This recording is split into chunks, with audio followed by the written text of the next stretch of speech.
Shalom, and welcome back to our new video series, The Road to Rosh Hashanah. Yesterday, we talked about the idea of prayer as judgment, not as God judging us, but as a way for us to judge and thereby grow ourselves. I want to continue that theme today, so we'll continue our journey of spiritually preparing for the high holidays.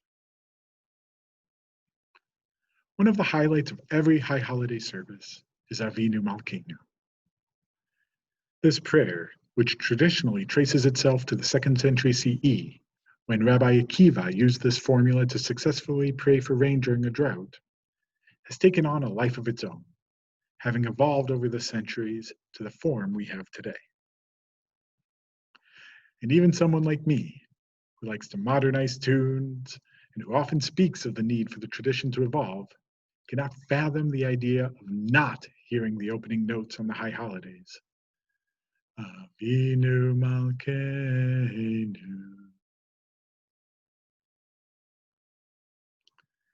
Underlying this prayer is a dichotomy. We pray to God as Avinu, our Father, appealing to God's attributes of love and mercy, the way a parent loves and is merciful towards his or her children. At the same time, we also pray to God as Malkeinu, our King, appealing to God's attributes of judgment and justice, the way a ruler must maintain order within the kingdom. So, which is it? Is God merciful and loving, or judging and just? One of the principles of Kabbalah, Jewish mysticism, is that not only is God both, but both need to be in balance for the world to work. Think about someone with whom you have a close relationship, like a spouse or a friend or a sibling. Love and compassion are forces that draw us close, desire connection with someone else. Too much, though, and we lose our sense of self and get absorbed into this relationship. On the flip side, judgment and justice are aspects that create separation. Too much, and we create an inseparable gulf between us and the other person. We need both. We need love that desires to pull us close to others, but that is balanced with a sense of judgment, which helps us maintain a healthy sense of self for both parties in a relationship. God, and our relationship with God, is very much the same. We need a sense of love, and to feel a sense of love, to want to have that relationship, but also need a sense of awe to maintain some distance, since, as we unfortunately all know, we are not God.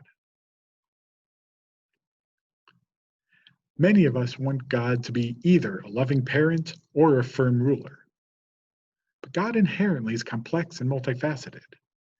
God doesn't have to be one or the other. Doesn't have to be Avinu or Malkeinu.